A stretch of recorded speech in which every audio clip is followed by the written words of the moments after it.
శీర్యతే ఇది శరీరం అంటే శిథిలమయ్యేదే శరీరం.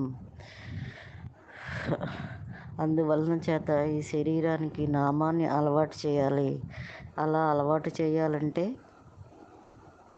హిందువులందరూ మన షాపుల పైన, ఇళ్ళ పైన, ఆఫీసుల్లో మీ టేబుల్స్ మీద, షాపులో మీ కౌంటర్స్కి ఎదురుగుండా, స్కూటర్ల మీద, కార్ల మీద, జీపుల మీద మీకు ఇష్టమైన నామాన్ని ఎర్ర రంగు మీద తెల్ల అక్షరాలతో బాగా కొట్టొచ్చేలా కనబడేలాగా రాసి పెట్టుకోండి. గంగణపతియే నమః అని, లేకపోతే ఓ నమో నారాయణాయ నమః అని, లేకపోతే ఓ నమ శివాయ అని, లేకపోతే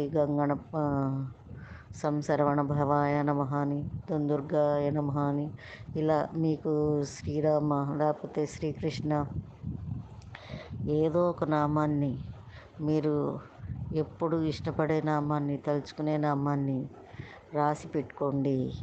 ఇలా రాసి పెట్టుకుంటే మనం ప్రత్యేకంగా నామజపం చేయక్కర్లేదు. కళ్ళు చూసిన వెంటనే చదివేస్తాయి. అలా చదివేస్తే మనం నామజపం చేసినట్టు అవుతుంది. ఇంకా వీలుంటే మీ టేబుల్స్ దగ్గర మంద్ర స్థాయిలో ఎవ్వరికీ డిస్టర్బెన్స్ లేకుండా ఈ నామం మీ చెవులకు వినబడేలా పెట్టుకోండి.